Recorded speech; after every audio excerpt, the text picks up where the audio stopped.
MIS majors purchase a textbook that covers ethics in IT, and each one of the chapters is assigned to an appropriately related course within the major.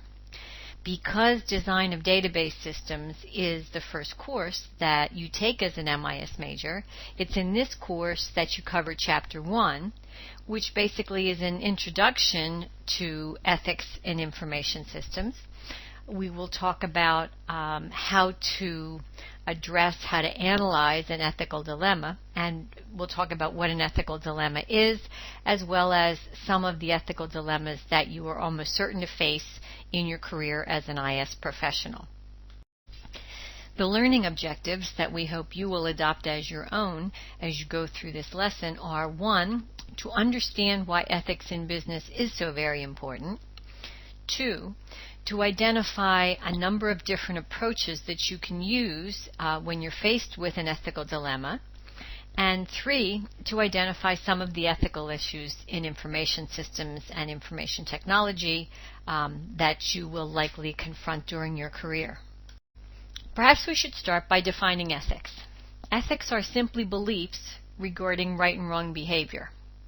However, these beliefs are not universal, because a person's ethics are determined by a number of factors. So what went on within your family has a strong impression on what you believe is right and wrong. The social group, or the friends, the peer groups that you associate with will help to form your beliefs regarding right and wrong. Your religion, if you follow one, will probably tell you in very black and white what's right and what's wrong. The education that you've had will help to hopefully open up your mind to understand the fact that not everyone's ethics are the same. And so a person who comes from one part of the world could have ethics that are very different than someone that comes from another part of the world. And it's important to be able to understand one another and understand that one person is not necessarily right and the other person is not necessarily wrong.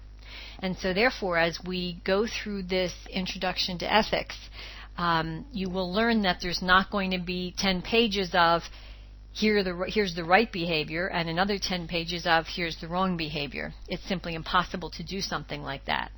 So instead, what we will do is we will look at a number of frameworks that can help us to analyze a situation, whether it be a business situation or a personal situation outside of business, and can help us to have a methodology that will allow us to make the right decision for ourselves, and also help us to understand why we tend to make decisions the way we do.